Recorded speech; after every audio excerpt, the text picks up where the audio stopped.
Today our lesson is on supporting your ideas. There are three major types of materials you use to support your ideas or your main points in your speech.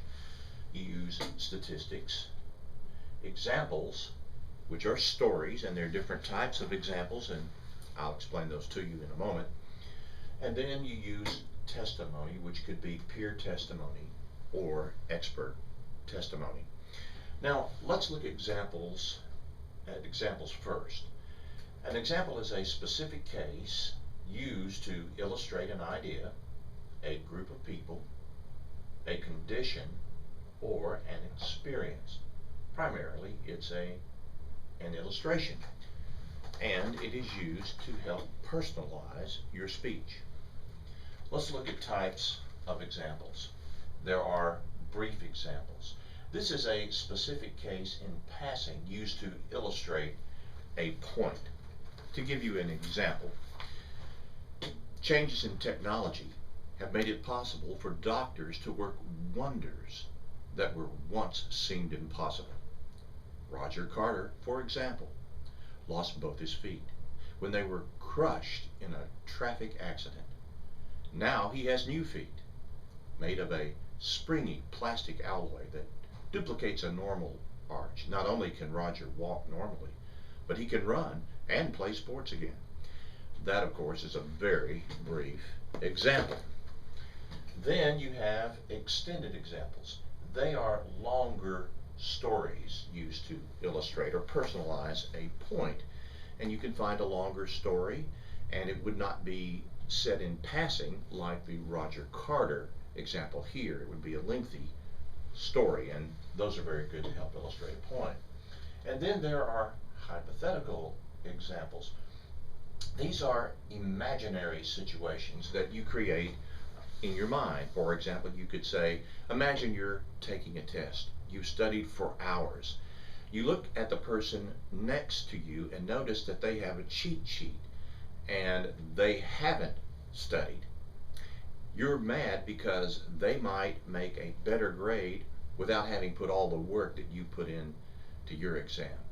Then you begin to give statistics about perhaps how a code of honor has helped lower the cheating in schools. But that's an imaginary story, and of course you can begin your speech with an imaginary story or use an imaginary example within the speech itself. Let's give you some tips for using examples. Now remember, examples are stories, brief, extended, or hypothetical.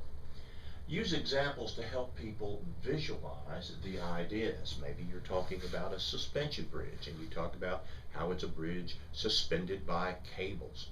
A brief example would be to show us a picture perhaps of the Brooklyn Bridge or the Golden Gate Bridge. So it helps us visualize. Then use it to reinforce your ideas. Perhaps you're talking about the dangers of sugar. And then you reinforce the idea by telling us the example of an individual who consumed sugar in massive amounts, and then at the age of 35 they were diagnosed with diabetes. That would be using an example to reinforce the idea that sugar is dangerous. And then use examples to personalize the ideas. Again, there's another really good example that I'll share with you about how examples make things personalized. There are many hungry families in our community who could benefit from food donations. Well, that's one way to say it. Or you could say it this way, using an example to personalize the problem. Let me tell you about Arturo. Arturo is 4 years old. He has big brown eyes and a mop of black hair and an empty belly. In all his 4 years on this earth, Arturo has never once enjoyed 3 square meals in a single day. So you can see when you're trying to establish the problem of hunger that using Arturo personalizes the problem, and it's a lot better than just saying there are a lot of people who are going hungry. And then we want you to use descriptive language when you use your examples. Again, my phrase is to create mind movies, create pictures in our minds with the words that you choose. And then practice your examples. You need to maintain eye contact when you're telling these stories. It helps us connect with you. It helps us connect with the story.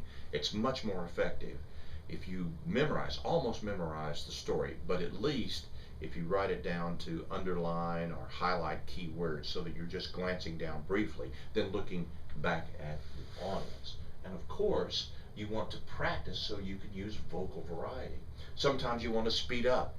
At other times, you want to talk just a little slower. And then you want to raise your voice sometimes, and then at other times you might just want to lower your voice. Pause for dramatic effect. All of those things are required when delivering a good example. So practice, practice, practice using your examples. So examples are the first type of supporting material. Statistics is the second we'll talk about today, and they're just numerical data that clarifies or supports the ideas that you're offering in your speech. For example, we could say traffic jams are costly. Well, this would bring it to life. Texas and A&M did a study, and they noted that 4.2 billion hours are spent by Americans stuck in traffic. $87 billion of wasted fuel and lost productivity are the consequence of being stuck in traffic all of this time. And that brings the fact that traffic jams are costly to life. Statistics will do that for you, and it clarifies and supports this idea that traffic jams are costly. Let's talk about how we can understand statistics a little bit better. They are important, and they do give support for your ideas. You have to ask the question, are the statistics representative? Now, if we were to ask 10 people, do you like the food at Macaulay? And 4 of them said yes, and then we went and made a statement like this: 60% of the students at MTSU don't like the food at Macaulay. That would be an unfair representation. So we need to ask, are the stats representative? Have they talked to enough people really to draw some kind of significant conclusion? Are the stats used correctly? Now, you're familiar with mean and median and mode. Mean is the average. Median is the middle number. Mode is the number which occurs most. You want to use them correctly and, by the way, ethically. TV anchors, for example, the mean, the average income of TV anchors is $75,100. Well, that's because some of the super anchors, their income brings that average way up. But the median, the middle income, is $59,000. Well, that's a significant difference. Perhaps the owner of the TV station would use this to say they're paid enough, and then the anchors might use the median to say, no, we're not paid enough. So use statistics correctly and ethically. Then, are the stats from reliable sources? The sources need to be objective and non-partisan. For example, if you're talking about toxic waste and you interview the manager of a landfill company and he uses statistics, then you get statistics from the Environmental Protection Agency. There might be a difference, and the landowner would use perhaps unreliable sources to support his claims that, well, toxic waste is not a problem. However, the EPA would use statistics that show that it is indeed a problem. So, are the stats from reliable sources, objective and nonpartisan? Now, the main value of stats, of course, is numerical precision. And they're very important to use when you're documenting the existence of a problem. You all will use these perhaps heavily when you give your persuasive speech, because one of the things you're going to do is state a problem that needs to be solved. Statistics will help you do that. So let's show how statistics bring the problem to life. Use them to quantify ideas. We'll give you an example of how to quantify your ideas.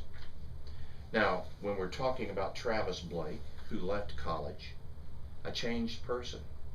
He earned his degree, but he had racked up $4,000 in credit card debt. He was sure he would be able to pay his debt off once he got a full-time job. But when he received his first check, he found that after paying his taxes and living expenses, he could make only the minimum monthly payment on his credit cards. Now we need to bring that out with a statistic. There's a nice example of Travis Blake, but let's quantify that problem of paying just the minimum on his credit card. According to an article last month in USA Today, the average credit card debt of a college graduate is $3,100. And new graduates spend almost 25% of their income on debt payments. If someone makes only the minimum monthly payment on his or her credit cards, which is what most people do, they will rack up more than $4,073 in interest charges alone before paying off the original $3,100 worth of debt. So you can see the statistics help quantify the personal example of Travis Blake, and it really gives us numerical precision, and it again documents the existence of a real problem. Use them sparingly. If you stack one statistic on top of another, pretty soon our minds go numb. We need statistics, but we don't need mounds and mounds of them. So be careful about using too many. And then identify the sources. This is for credibility, of course. We want to believe the statistics that you are sharing with us. And so tell us where you got the statistics so we can see that they are credible, unbiased, nonpartisan, objective sources.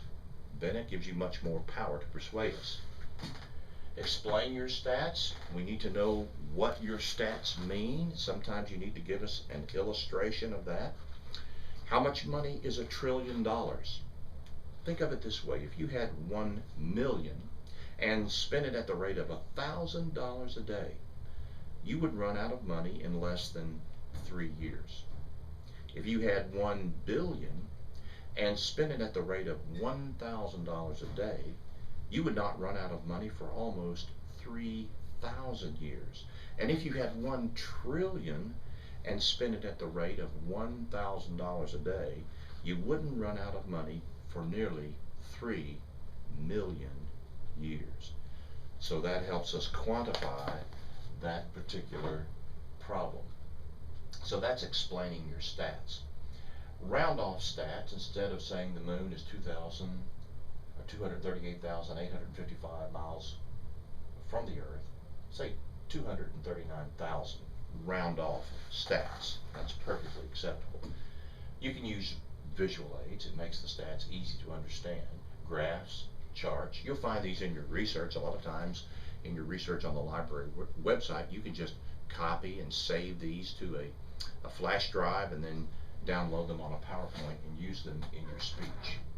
So now we've talked about examples and we've talked about statistics, ways to support your ideas. Remember, you can't just give us an idea and give us your opinion. You have to prove your assertions, your conclusions, your propositions, your main ideas, if you will, with supporting evidence. And the evidence comes from your library research. Now, let's talk about testimony. Quotations are paraphrases used to support your ideas. There's expert testimonies. Now, these need to be recognized experts, people who really have experience in this particular field. You can also use peer testimony. Now, these are just ordinary people, but they have first-hand experience with the problem that you're talking about.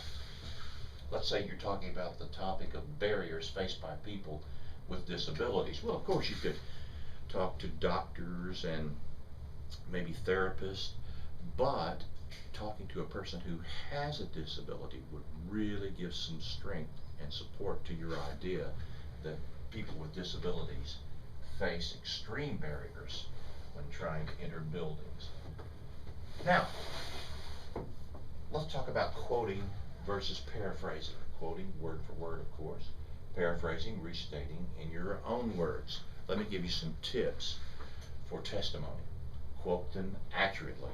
Now maybe you want to influence us a certain way and the expert has given you a quote and he just hasn't used a word that's really strong enough, and perhaps you change one word. That's unethical. You have to quote it word for word, just like the expert said it. Then use qualified sources. For example, Peyton Manning telling us about cars or computers is not a qualified source. You want to have really expert people who have been in the field and have experience in the field. You want to use unbiased sources. Obviously, we can go back to the toxic waste and the landfill owner and the EPA. And then you want to make complete citations in the speech. Now pay very close attention to this and write these down in your notes. Very important. You need 6 complete citations in your speech. That would be 6 complete citations. This is a complete citation. Give us the author, the author's qualifications. The source will be the book, the magazine, the newspaper, the journal, the website, and the date. For example, if I were quoting about the dangers of being overweight, I might say, Joel Thurman, leading researcher on weight control, said in his book Eat to Live, written in 2012, the longer the waistline, the shorter the lifeline. Now I would say that in my speech. I would write that as well in my formal or my preparation outline, and that class is a complete citation. Note, you need 6 complete citations to get an A on your speech. You must have 6, not 5, 4, 6. You can have more, but you must have 6. So use examples, statistics, and testimony. Use them well, and you will have a well supported speech.